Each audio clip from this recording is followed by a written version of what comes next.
Chief Justice, thank you again for talking to us at Anchored in Law. An issue that's been troubling me for at least these past 2 years. It has been said, and I think it's correct, that judges account through their judgments.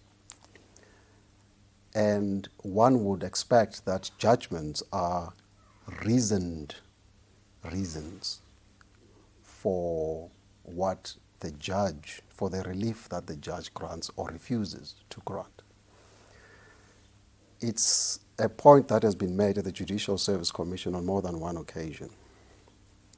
Now,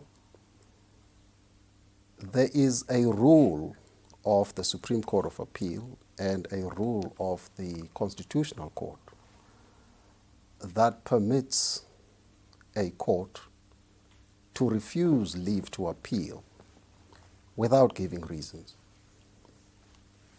They will say they do give reasons because it often reads there are no prospects of success, and that's the reason.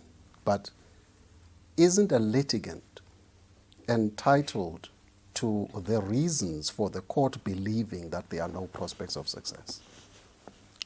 Well, I'm sure you are aware it's a global phenomenon. Yes. And time permitting, I would want to talk about this. Judge speaks through his or her judgment notion. Look, I think it's something that we need to talk about. And once we all appreciate the implications of giving reasons in every case, then we would probably take a common position in relation to what to do going forward. And that entails, how long are we willing to wait for our judgments? There is something to be said for the concern that, we enlist services of legal representatives at great expense. They generate piles and piles of documents, and we need to get some satisfaction from the reasons given that at least our viewpoint was given the attention that it deserves. But in the absence of reasons, we don't even have a way of knowing why is it that our contentions were rejected. There's something to be said for that. Others would argue, if you really have some confidence in your judges and believe that they are as incorruptible as they are made out to be, and that they are competent, when they dismiss your application without reasons, just know that justice was done. So maybe we need to create a platform where we can debate this thing, appreciate the implications, and even say how long we're willing to wait for our judgments, because I think it's doable. We're barely coping, for instance, here with the workload. We even take much longer than the minimum we have set in the norms and standards to come up with judgments. Because most of the cases that we handle are those that don't go to court, we have got to agree that we're prepared to wait as long as 12 months or even 2 years for judgments to be rendered, just so that in all cases there can be reasons. Well, but is that necessarily so, though, in relation to leave to appeal decisions, like dismissing leave to appeal decisions in chambers? Because, for example, in the Supreme Court of Appeal, 2 judges are allocated in chambers to decide whether to grant or not to grant a petition, if you like. Sure.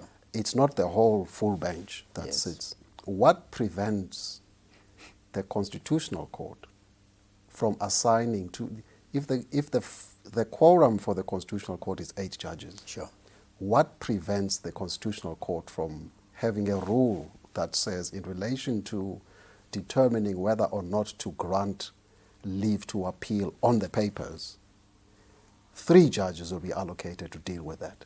Because it's unconstitutional to do so.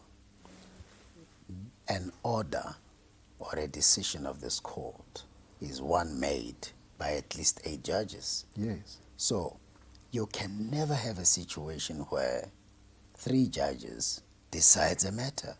Never.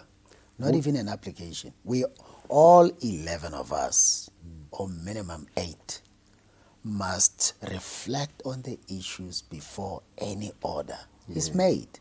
So it would be unconstitutional to reduce the number from 8 to a lesser one. I understand that. What I'm saying, Chief Justice, is isn't there then room or an argument to be made for an amendment of the Constitution to allow for that? Well, I mean, it's a thing. It's something that we've been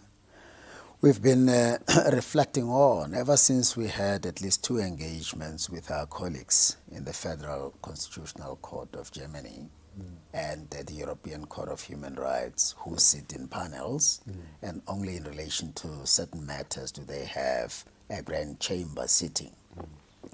We've been reflecting on 2 things. One, do we perhaps need more judges?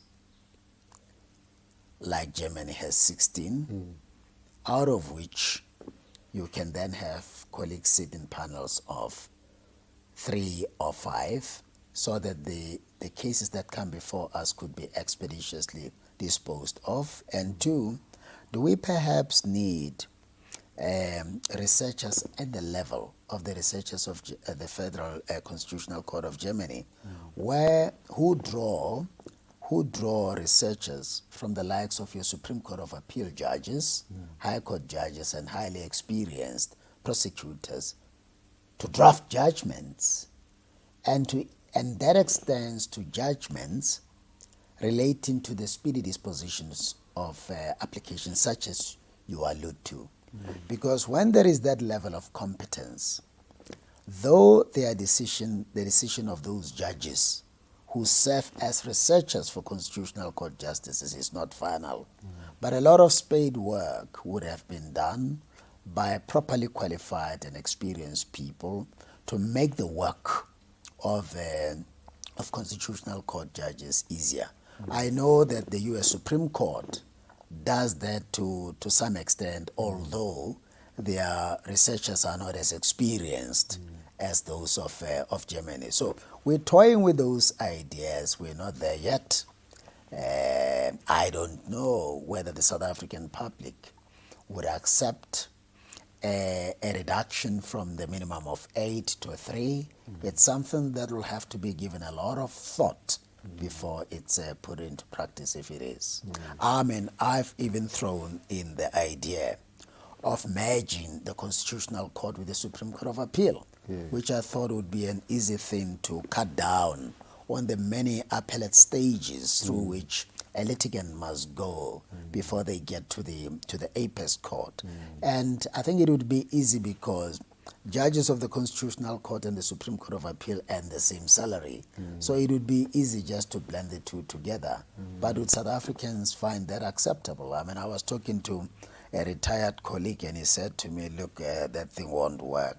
There must be a clear distinction between the other courts and the Constitutional Court. I said, well, justice must be accessible to all South Africans, and it is not, because of the many layers that you must go through before there is finality in any matter. So we think about these things, the practicalities, and it's not an easy solution to arrive at. But is the pushback from merging the SCA with the Constitutional Court coming from South Africans, like ordinary citizens, or from your colleagues?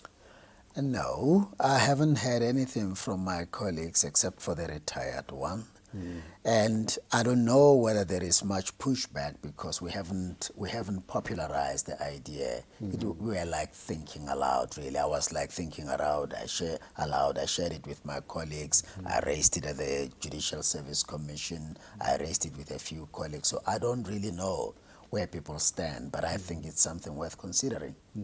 Part of the difficulty in bringing about changes, not just in the judiciary, but broadly in the South African society, is that if no other nation has done it, then it can be done. Yeah. And that's our problem. Yes, we absolutely. we in a different space compared to other jurisdictions, and we have to be very creative. We've got to be very innovative in our endeavors to find solutions to problems that are peculiar to South Africa. And yet we are almost pioneers as regards the Truth and Reconciliation Commission, for example. Because I think ours is about the only one that went as far as it did. Brazil and all these other countries didn't go as far as we did. Yeah, no, that is true, but it's not even being pioneers as regards the Truth and Reconciliation Commission only, but also as regards the powers of the Constitutional Court. There are very few jurisdictions that come anywhere near